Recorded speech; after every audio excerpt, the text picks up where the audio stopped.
going into my basketball. Every time I rock, man, this is how we rap and raw. Peace to my man, now we got the camera out. Every time I spit it, cross over the...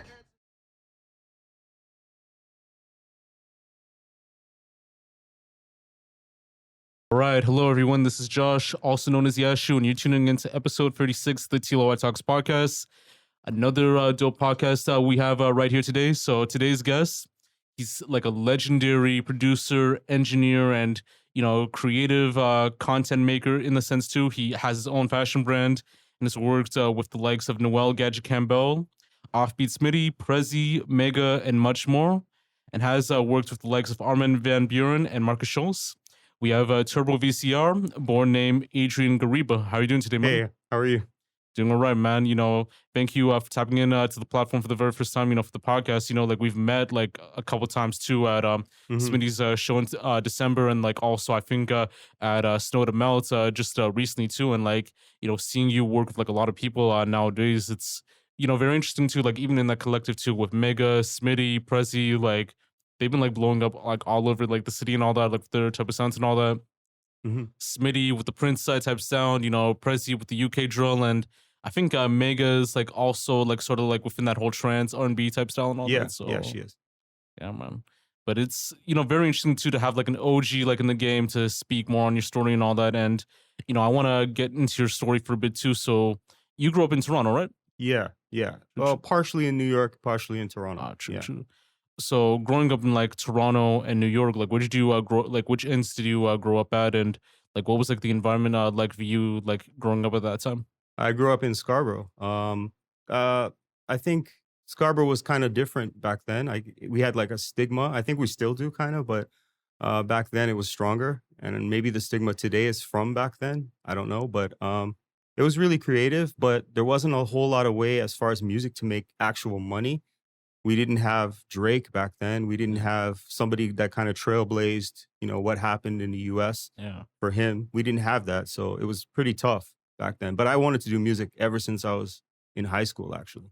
No, I definitely know what you mean. I mean, Scarborough and I mean, New York too. Like New York's like the birthplace of hip hop and like a whole lot of other sounds too. Scarborough, I think it didn't really hit that pivotal moment until like the 90s with like Cardinal Official, Maestro, Fresh West, and all that, Danny O, all these other guys like in the hip hop scene, and then it translated to the club scene like more so in the 2000s too. So I've definitely like noticed a rise at that time too. But like I'd say like like the 80s, 90s, 2000s, like was it starting to get big within music at that time? For rap music in the 90s, not so much. There was a scene definitely, but the scene was only local. But for other genres, we had a lot of global artists at the time in Canada in general. It's just for urban music generally. No, not so much. No, I know what you mean. And growing up, like what was like your childhood like, like transitioning like from like different cities, like in that sense too, like with New York and Toronto. And would you say it was like a good experience, or would it be like very different? It's kind of strange because sometimes you feel like you're belong to both worlds. Or I also lived in Guyana when I was really young, so I was born there. And since then, I've lived New York, here, Georgetown, London, and Taipei. And it gets confusing. After living many places, you kind of feel maybe you don't really belong anywhere sometimes. No, I definitely know what you mean, man. And I mean, Guyana, it's like, it's an interesting part too, because I think the rise within like, chutney and like Guyanese culture kind of hit like Toronto back then, like with a lot of like, immigrants and migrants like coming like in the 70s and 80s and all that. And, bringing that whole like Caribbean culture, like, so like even growing up in like a Guyanese household, like what was it like at that time? I was in high school, I was really, really into dance hall, and I was never super into soca or calypso. A little bit, but not, my parents were, but I kind of, I was more into dance hall. But that was when I was in high school. Prior to that, I was more into metal. I didn't really listen to rap, dance hall, nothing. I was all into metal when I was a kid. Oh, true. But my parents, I guess they influenced some of what I really liked as I was young. Because when they were young, they listened to a lot of funk music and stuff like that. So true. No, I know what you mean, man. And even in that childhood to like young adulthood at that time too, like what was like a turbo VCR like, and like what was like some like characteristics that you feel like made your whole like main character story like in that sense? I really liked 80s movies. I love 80s movies. I think that's a passion of mine. I was lucky to be, I mean, growing up at a time when you could like dream and not have to, I mean, we didn't have the internet. So, I mean, we did, but it was very primitive. But I loved movies, specifically like fantasy movies, sci-fi movies, mostly from the 80s. And there's a little bit of that in everything I produce, no matter what genre it is. There's always a touch of that in there. Oh, true. Yeah. And like even with like movies and like television shows, and even with music too, like would you say that your initial goal or idea was like somewhere to be in like a movie or a TV show or in music, or like what were you like thinking at that time, like on what you wanted to be? I had no idea. I just wanted to do music. Gotcha. I think my main plan was to produce artists, but I started to dabble in other things after. I started to try to do soundtrack work, things like that. But I didn't really get the business of it. That's the problem with that. Yeah. Yeah, no, most definitely. This is like kind of like an off question for a bit too, but like, would you say like your influence in 80s movies and just like the whole like 80s style like in general played a like pivotal part in your music? Because like I've noticed like that whole like 80s type sound, the whole like Miami bass, synthwave, trance, like I've heard that like in 80s music too. So would you say like it played a pivotal part? Massive role, massive role. Because no matter what genre I do, I'll throw it in there somehow. Yeah. No, most definitely, man. Just like getting back onto the topic right now, like how did you get into producing sound engineering and like creative content work? I was an artist when I was 15, but I wasn't very good. I was terrible. I was garbage. I'm not gonna lie. But I met this guy actually in Mississauga. He was a producer, and I was part of a group. I'm not gonna say the name. I don't want anybody to go dig up anything. It was really cheesy, but. I think I was only in the group for other reasons, but he kind of introduced me to it. I went to the studio and I thought to myself, I felt like a fraud as an artist. I wasn't really that good, but I always admired what he was doing. So I just thought to myself, maybe I want to do that. And that's kind of what inspired me to go that route rather than be an artist. No, I definitely know what you mean, man. Because like I think like even with producing and sound engineering too, like even around those times, like it's at a point where like the artist is like more famous too, but like the producer is like solely like responsible for that sound to make it come to life too in that sense too. So I wanted to also know like what gear did you use like for that first time, like at that point when you wanted to start like making music and all that? Well, I only had analog gear then. So we didn't DAWs couldn't do what they could do today. Yeah. So I had a Tascam 38 reel-to-reel tape machine. I bought myself, I think it was a Fostex mixer. I did everything hardware. I had a computer, but it only did MIDI. So I was really, really invested in doing it analog. Although I didn't have expensive gear at the time. Some of that stuff now is a fortune, but back then it was cheap. Yeah. But I learned the old way. Like that was the way I learned. Yeah. It was pretty hard actually and time consuming. Yeah, no, I know what you mean, man, because, MPCs and like, 808 beats, like odd drums and all that, like they were like starting to like come in for a bit too, like around that time period. But like a lot of like the main like producers and like even people like in that realm, like a lot of them like had like those like old forms of gear and all that. And, even like the OG ones, like, they were mainly using like the same stuff that you were using to make like more so like the mainstream type sound. So it is kind of interesting too to see like how gear was like back then versus now and all that, where people could just get like Fruity Loops or like also like Pro Logic or like also like I think Pro Tools too. So yeah. Well, it's kind of come full circle because some of that old stuff is popular again. It's kind of strange. Yeah. So I still have some of the stuff I used to have back then. I mean, I didn't keep it. I sold it and then ended up buying it again for a lot more money, unfortunately. But No, I know what you mean, man. It's in style again. Some of it. True. And you already detailed like on how you got into music, how you started like making music too. But have you ever had like any like family members or like people like around your circle that made music, your musical history and background? And what also inspired you to become like a multi-discipline artist, like in engineering, producing, and creative content work, and taking your craft seriously in that sense? Nobody in my family actually does music. It's just me. They were actually kind of against it, to be honest. True. They were all accountants, lawyers. They were all really blue collar. True. I was like completely different. I think what inspired me to do the engineering part of it is because I didn't want to pay for engineers anymore. I was producing for a lot of people, and I kept thinking, wow, what if I could just do that? I mean, I have some of the gear. I should just learn how to do that, get better. Yeah. And that's what I did. Nah, most Yeah. definitely, man. And I know that you've talked about like with metal music being like a core influence, like in your sound on like how you got into music too. But hmm and like we've talked about like synthwave, trance, everything else too, 80s movies. hmm But what were like some other inspirations like that you've had like in your career, and who would you like to work with someday? Oh wow, that's so wide. That's the hardest question you could possibly ask me. You mean in terms of specific artists?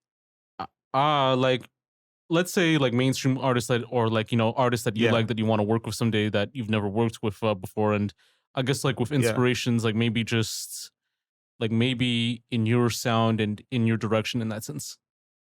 The artists that I would like to work with are funny enough, not really super close to my style or my sound, and that's probably why I want to work with them. I always wanted to work with this guy, Terrence Trent D'Arby. True. I loved his music. I thought it was different, unique. There was another artist, Desiree. She's actually Guyanese, but I love her music. She was really big in the 90s, but I always thought her voice was absolutely beautiful, but and her music was different. It True. wasn't like anything else. And for the really, really famous people, Madonna. I gotta say it. Like I'm not ashamed to say it either, because that's an icon. That's somebody Yeah. out of like the biggest icons in music. She's probably the only one for me that's still alive. Like Yeah.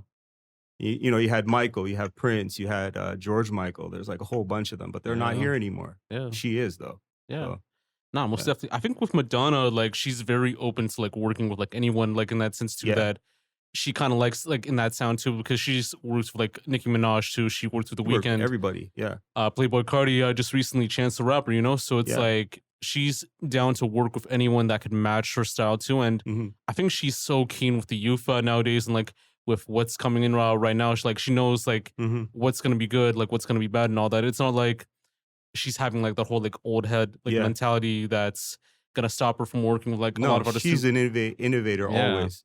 I would like to see her do a throwback song just Yeah. once, because she's never done anything like that. I'd like Yeah. to see her do something like what she did in the early 80s. Like, Yeah. because that's popular again. Yeah. Can you imagine she did that? That would be crazy, Yeah. like full circle history kind of thing, True. Yeah. I mean Paula Abdul too, because I think Paula Abdul like she had that dope 80s sound Yeah, as she well did. too. The Like late 80s, yeah. Straight Up, Yeah. and Rush, and all of the whole bunch of Yeah. songs she had. And like Stephanie Mills as well too. Like I don't know if you've tapped in with that type of sound for a bit. Like Not really, no. true. Yeah. True. To get more onto your creative process in that sense, what's it like, and when making music, and what would like a day in the studio be like for you? My creative process is a little unusual. I think probably for most, say, rap producers, it's a little unusual. I don't make beats.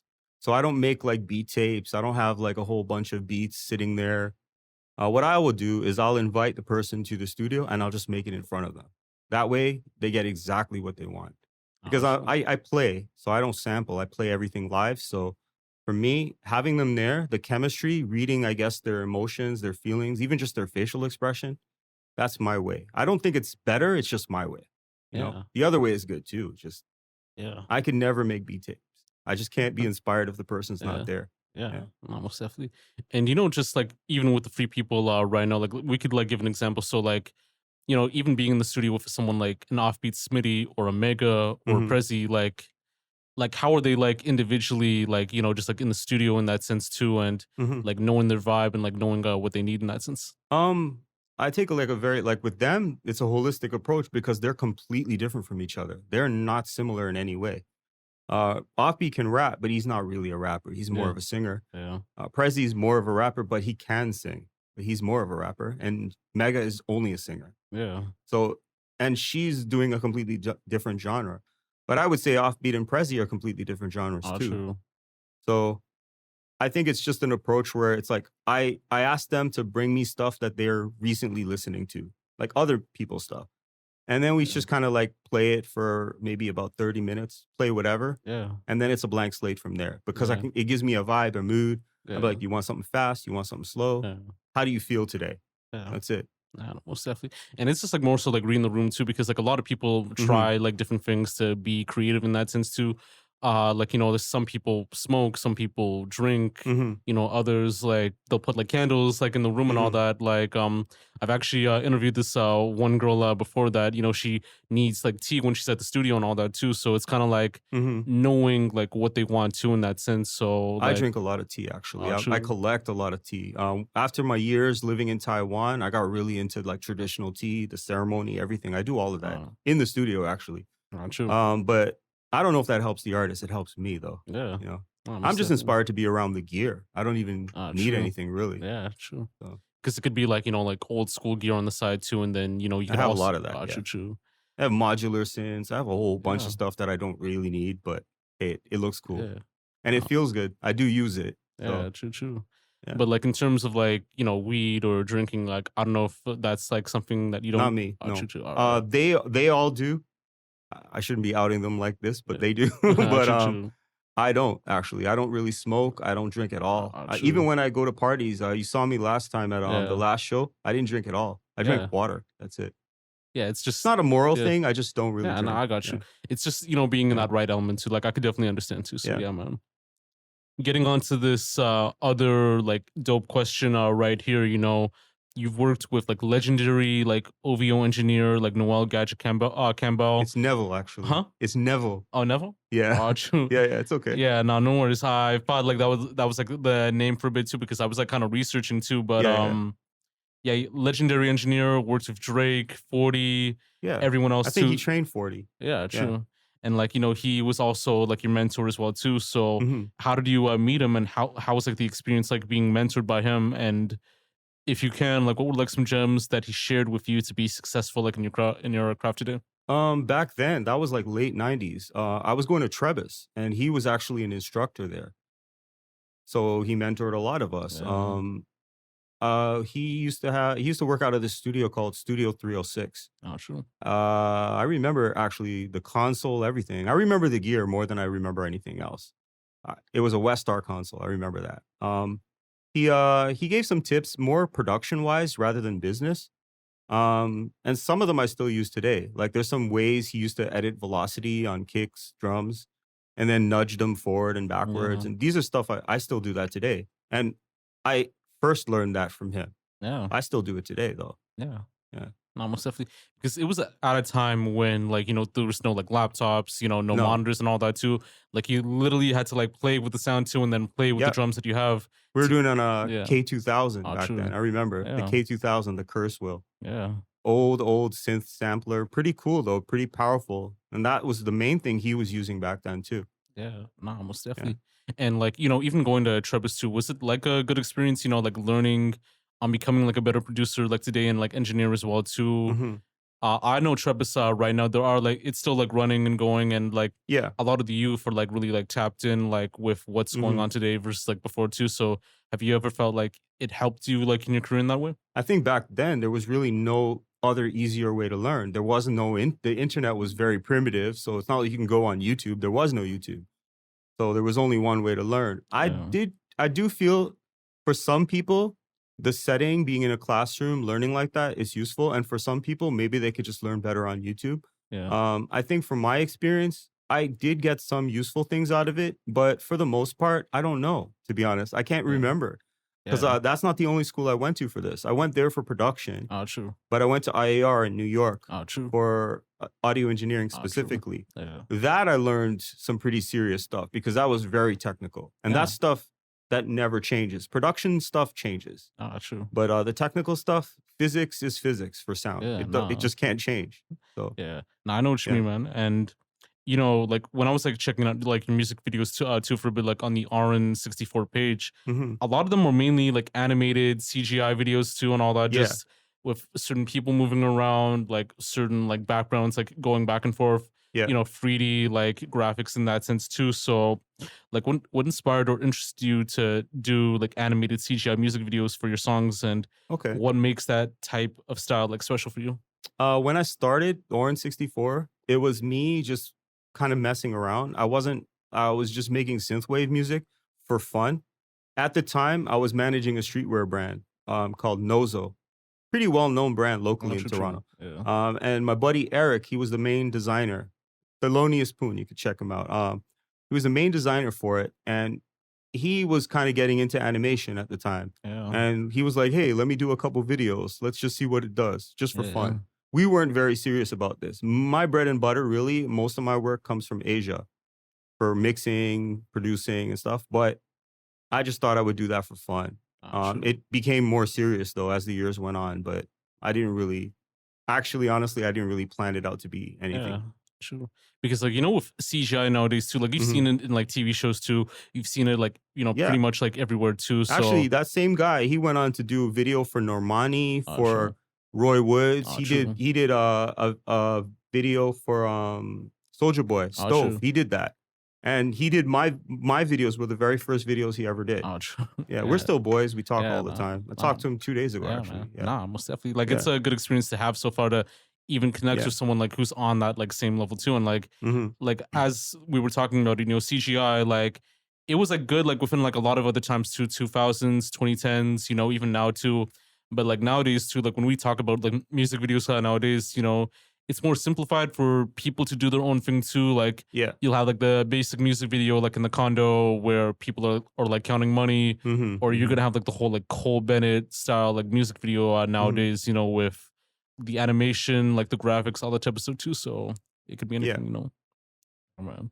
So, you know, with your music blending like lots of genres and like sounds to like the likes of like the Chemical Brothers, Kraftwerk, Daft Punk, like I've noticed that too. Yeah. And even with synthwave, Eurowave, Miami bass, was it mainly like the focal creative process and inspiration to your sound, or on how you want people to like hear your music in that sense? I didn't plan any of this. I was doing hip hop before I was doing anything else. But then I really got heavily involved in synthesizers in general. And synthesizers kind of lead you down a rabbit hole where you start getting into synth music. And all the genres you mentioned are predominantly centered on synthesis. So Yeah. I got really into that. Actually, I went so far as to make my own plugin in, I think it was 2017.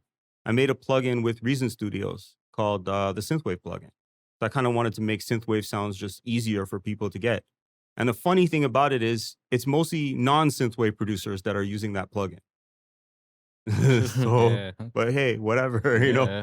I think because with synth, you know, it's kind of Yeah. like interesting to how people blend it too. Like I think some people were using it like mainly for like Kate Bush music videos too, and like Oh yeah. also for like other sounds as well too. You know, like with TikTok, some people play around with different styles, and you know they kind of mesh it into different styles too. So I think Stranger Things had a big impact Yeah. on popularizing this sound again. yeah, And I was just lucky to be part of it before that Yeah. came out. I was part of that local synthwave scene. yeah, That's something I still want to dabble in and do. I just haven't had time to Yeah. follow up on my own releases for that stuff, yeah. but No, I love it. no, most Actually, definitely.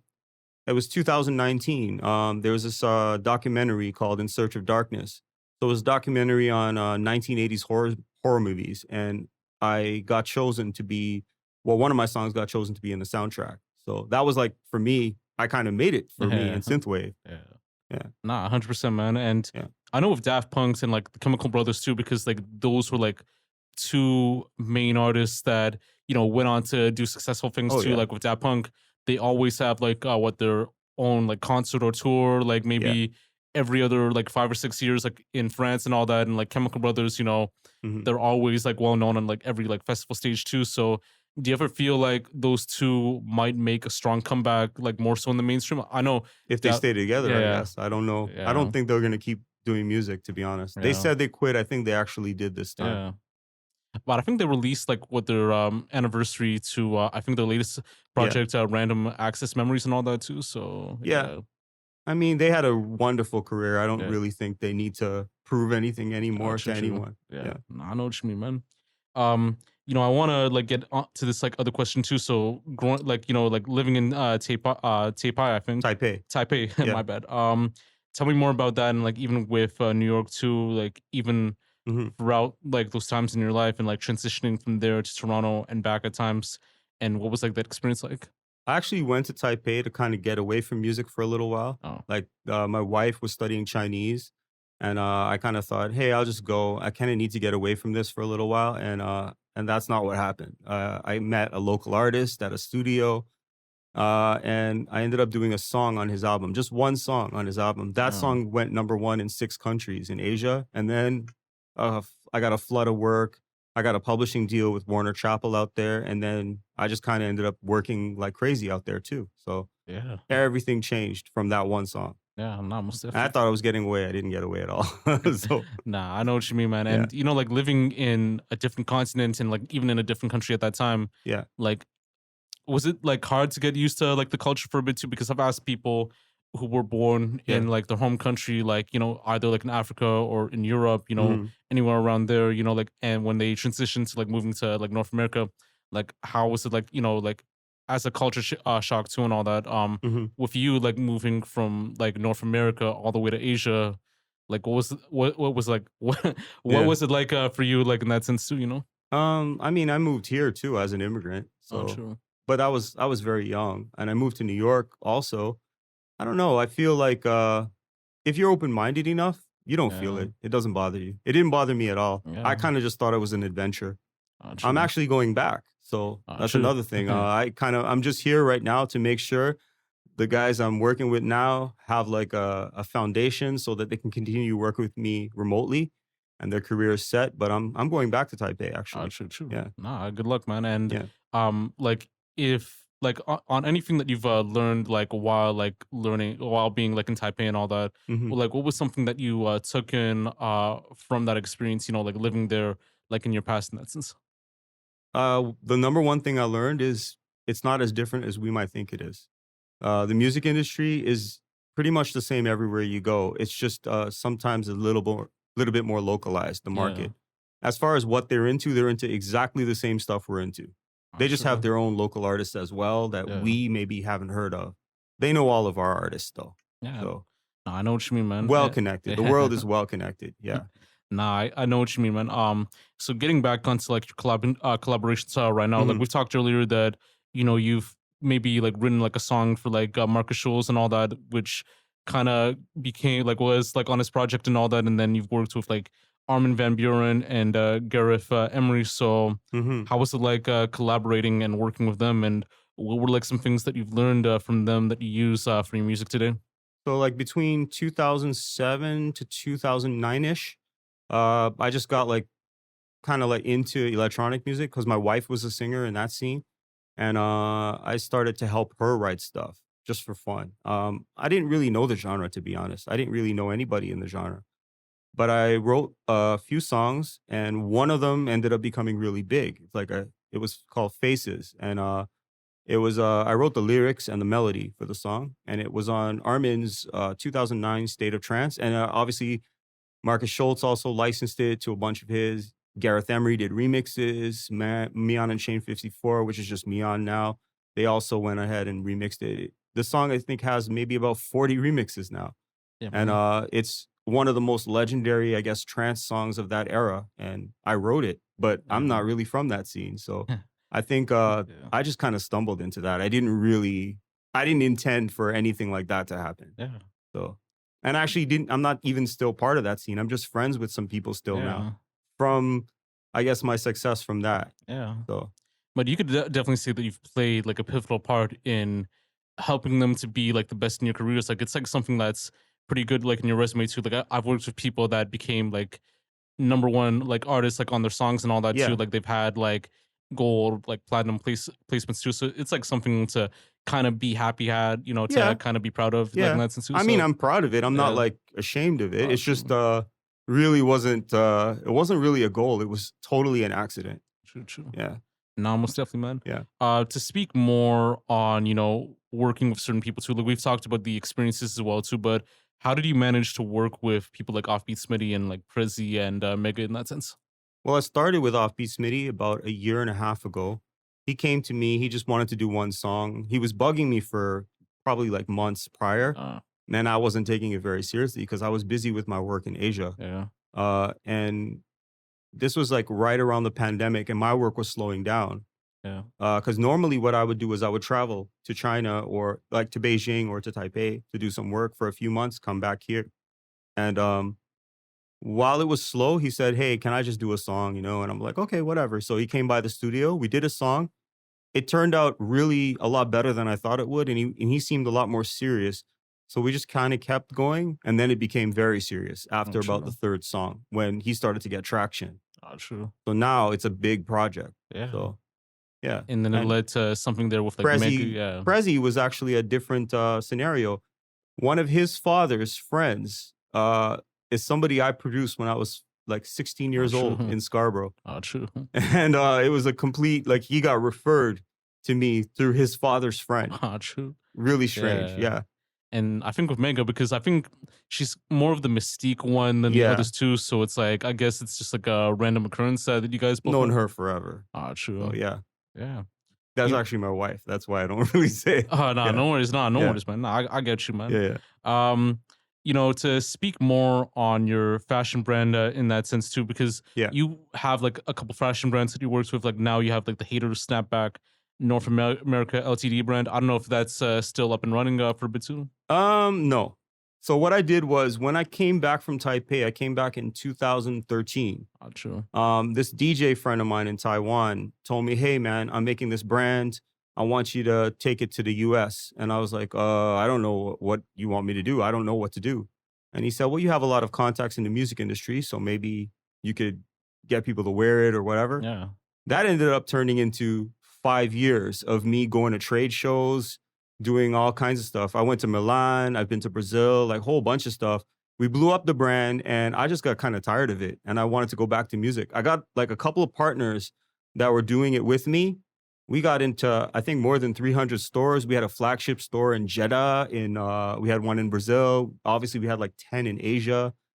And I just kind of I made good money. I'm not like complaining, but it took me away from music. Yeah. And I kind of just, I didn't want to do it anymore. So I handed it back to the guys in Taipei and I said, I kind of want to step away. But around the middle of the pandemic, they sold the brand to somebody else. And I don't know what's happening. But the same guy who founded the brand now wants to start a new brand. And he contacted me again. But what I did instead of me just running it, I'm getting one of my partners in Montreal to handle it for me. And maybe, you know, just let him make more of the money this time. And I'll just kind of step back and just keep doing music. Yeah, no, I know what you mean, man. And, you know, getting into fashion design too, because I think we already talked about the Hater Snapback for a bit too. Like, how did you get into it? And, you know, tell me more about like the one that you've did, like just like previously that you mentioned before, and like what do you have going on right now with fashion?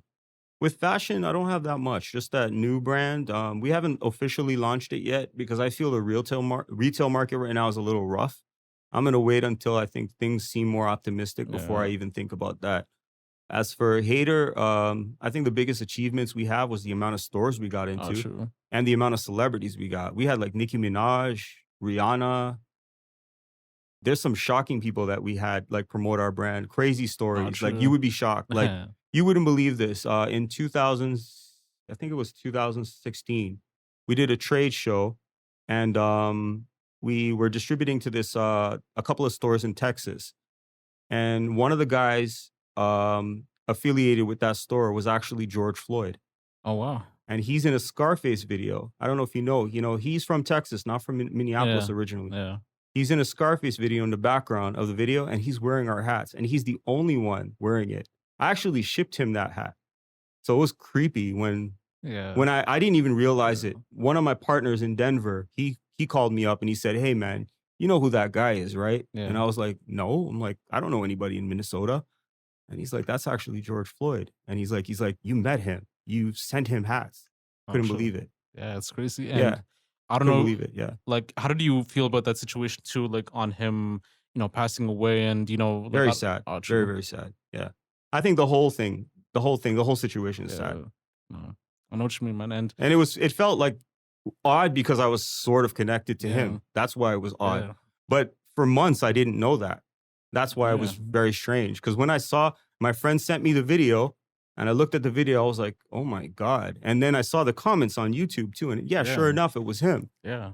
I was like, I can't believe this. Yeah, no, because it's like a weird like coincidence. Very and that's weird. it, yeah. Very, very weird. And I don't know if like the family like ever tried contacting you about the situation too. I don't want to use that for promo. It was one of those things like I didn't even put it out. I didn't put it on social media, nothing. True. No. I just felt strange about the whole thing. Yeah. No worries, man. Yeah. But with fashion design too, like what was like that whole like first introduction to doing fashion design too? Because we've talked about like the brands and everything else too. But to get into your story on like fashion design, like how did you get into it? My mom actually is from that industry. That's kind of why it was easy for me. She's a tailor and she used to work for a lot of designers locally and internationally. So she was a sample maker and she kind of like, I've been exposed to that since I was a little kid. Oh, true. That is her main business.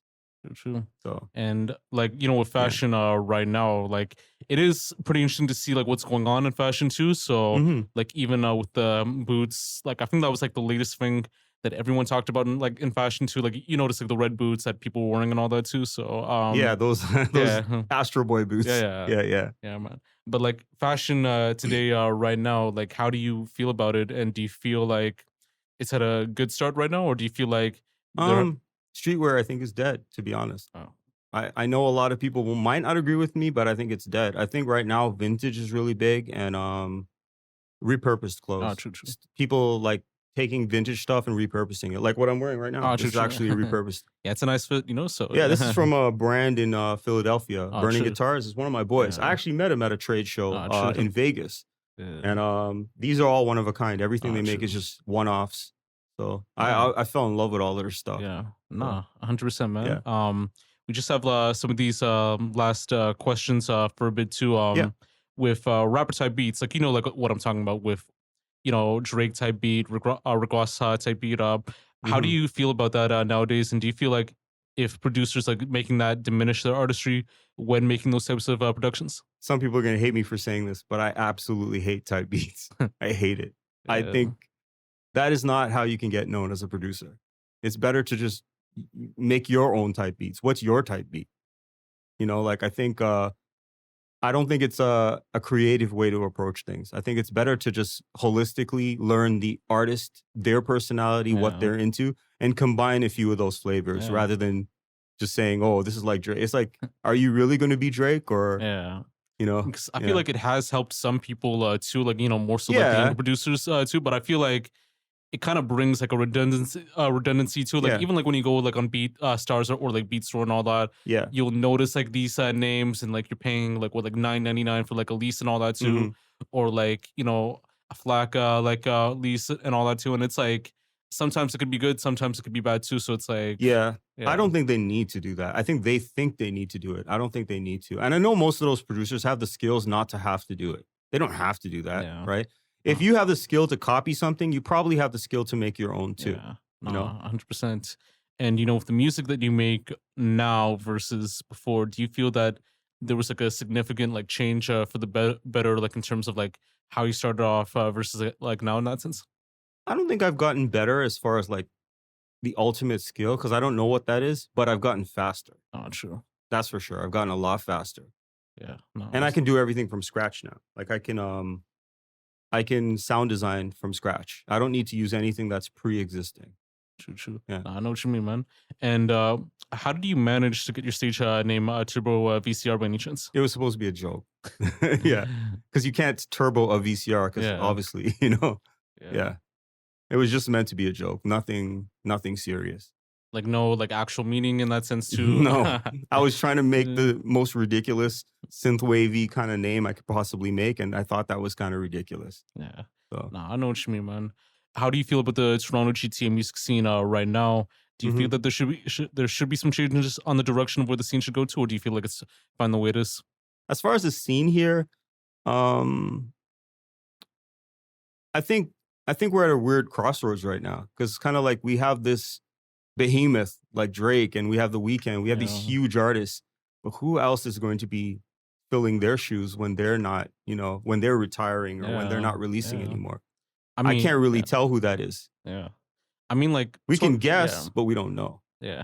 Yeah. I mean, like Tory Lanez for a bit too, but then. But he was competing with them. Yeah. So he's of the same era, Yeah. I think. I don't think he's of a Yeah. different era. Yeah. And like He's one of yeah. them, basically. Yeah. He's one of them. So yeah, I could say, but he's not the new generation. He's one of them still. Yeah, not Yeah. 100%. I mean, like we have like people like Pressa, like a Jazz Oh, there's a Cartier, whole bunch. There's a yeah. whole bunch. But like, who's going to be going to their level? I don't know. Yeah. I'm not saying those guys won't. I just can't tell. You know what I True. mean? I can't Yeah. tell. Right now, we're in this weird area. We're transitioning, and I don't Yeah. know who's going to be Yeah. next. I don't think anybody really could guess. Yeah, So- most definitely. I think like one pivotal moment, like in Toronto for a bit too, like it's just kind of like an added thing. But I don't know if you saw the documentary, but like the record store, like at college and spit on and all that. Like they recently. I used to go there when they were at Yonge Street. True. So I known them since those days. Yeah. Yeah. Like being someone who's seen the industry like Mhm. at firsthand too. Like how did you feel about that documentary and what it brought like within like Toronto music and Toronto culture? And that's It was pretty authentic. I mean, Play the Record is like legendary. It's been around since I was in high school. So I remember going there, like I said, when they were on Young. Like you might not even remember that. Yeah. But that's been around. That's a staple. That's been around forever. Yeah. I can't even think of a record store around at the time that's still around today. I can't think of Yeah. a single one. Yeah. So And I feel like even in that sense too, like I think that like they are of an importance as well too, like just like Mhm. Toronto record stores in general too, because there are like a lot of ones like Sonic Boom and Soundscapes I that remember used to Sonic be, Boom. Yeah. yeah, But that- Play the Record had more, I think, influence, even though it was a smaller Yeah. store. I think they had a greater influence on Yeah. culture. do you feel like there should be some stores like that, or like even like grassroots businesses that could make the Toronto music scene go up? Or It's kind of hard to say because it's like if the public doesn't want it, then how could it survive? You got to True. have consumers, right? yeah, So it's like if you have a store and yeah, it may be good for the community, but that's only if the community actually goes there to buy stuff. Yeah. If they don't, there's no point. yeah, nah, It'll die 100%, yeah. eventually. So Nah, I know what you mean, man. Just to end it off for a bit too, like I know that you have like a lot of stuff going on. You already like mentioned that like on the pod. mhm. But what else do you have going on that you want to like highlight next? We're gonna be doing a lot of stuff in New York, DC, Philadelphia for the next couple months with Offbeat Smitty. He's gonna be touring there a lot. So I'm kind of making sure before I take off back to Taipei, I want to see that he's grounded out there. Because I mean, I know a lot of people out there, but he doesn't. Oh, true. So he's going there completely green, completely cold, but he's getting a lot of good feedback. His first show there was really good. So Oh, it's very true. encouraging. And I think that's like the biggest focus right now there. And hopefully we take Prezi there next. I mean, he's coming with us on this first trip, Yeah. but hopefully he gets to do a show there too. No. True. And do you have any closing remarks you'd like to say? Not really. This was fun. True. And for people who want to like follow you like on social media, do you want to like plug that in? Yeah, sure. My Instagram is it's TurboVCR. I don't really use it that much, but I True, think that's true. the only way. Nah, I got Yeah. you, man. Turbo, thank Right. you for Thank you. like pulling up, man. It's a great experience to share your story and everything else too. And Mhm. this is Josh, also known as Yashu of TLOY Talks. Episode 46 is gonna drop soon. Like once this is dropped, you can see it on all platforms: YouTube, Spotify, Apple Podcasts, wherever you get your podcasts. Buzzsprout too. Definitely tune in. You'll definitely enjoy this one. Dope stories, dope conversation right here. And that's all I gotta say. This is Josh, also known as Yashu. Episode 36 of TLOY Talks. Signing off.